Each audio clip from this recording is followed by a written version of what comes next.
think happiness is not just pleasure. I think oftentimes when people think about happiness, they normally think about, if I open a certain soda or if I win a race, I'll be happy.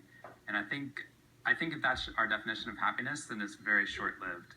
What I really love for people to do is to start redefining what happiness looks like in the first place. Going back to the ancient Greeks, they defined happiness as the joy that we feel growing towards our potential.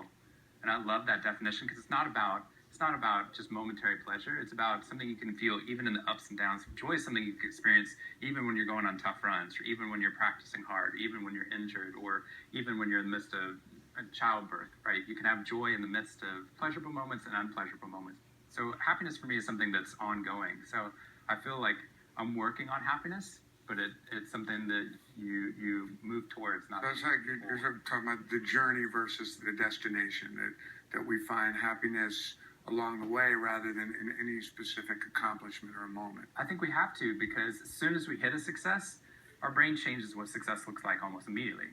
So if happiness is on the opposite side of success, none of us ever get there, right? Mm-hmm. Because it's always off in the future. What I want people to realize, and I think this is part of your stories, is that happiness is about joy that you experience when you've got deep social connection. Happiness is about feeling like your behavior matters. Happiness is about seeing life as not a threat, but as a challenge. So